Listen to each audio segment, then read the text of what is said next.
שלום במרומיו, הוא יעשה שלום עלינו ועל כל ישראל, ואמרו אמן.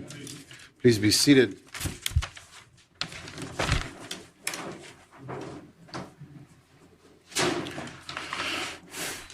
Honorable Premier, ministers, member of the Legislature, and above all, the heroes of the Shoah, the survivors of the Holocaust. I was here 22 years ago on this commemoration of Yom Hashoah, and this room was packed with survivors. And I looked at each of them with admiration, with reverence, and with awe. You see, the Nazis didn't only want to annihilate the Jewish people. They wanted to break the Jewish spirit. They wanted to turn the people who brought moral campus to the world, the people who taught the world, Ki b'tzelem Elokim asa et ha'adam, that every human was created in the image of God, that every life has infinite value. They wanted to turn them into subhumans. They wanted to turn them into creatures that cared for nothing but for their survivor. They want to give up their morals, their responsibility, their values. And they failed. They failed. Because their survivors didn't always resist with weapons. But they resist because they continue to care for one another. They continue to share the last piece of bread. They continue to share the warmth of the blanket, and they care for a young child.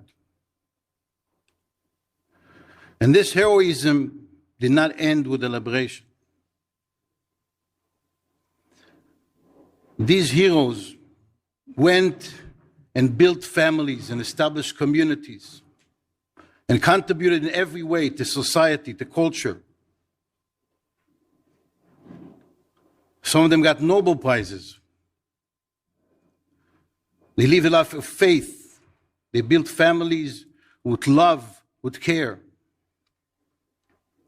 My own grandfather, whose mother was killed in Auschwitz, survived the orphan and came to United States, and eventually returned to Belgium to serve as the chief rabbi of Antwerp. He was a serving rabbi for over 75 years.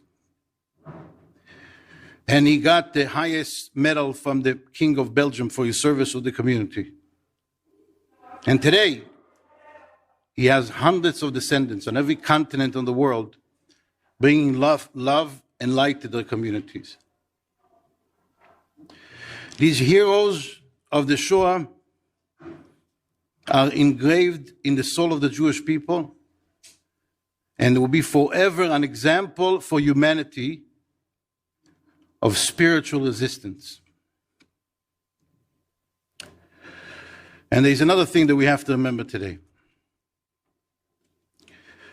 Nazi Germany was the most advanced and educated society in the world. There was engineers who built the gas chambers. There were people with high education who brought the systematic killing of 1.5 million children. And that is telling us the knowledge and information does not guarantee moral clarity. So what is education? Education is to know the difference between wrong and right, between good and evil, and the responsibility that each human on this planet Earth has to bring goodness to the world and to fight evil. And whatever profession you may have, if it's a politician, a doctor, an engineer, this is only means to an end. And the end is to bring goodness to the world and to fight evil. And if we will realize that, if we will raise children who will know that their prime responsibility is to be agents of goodness,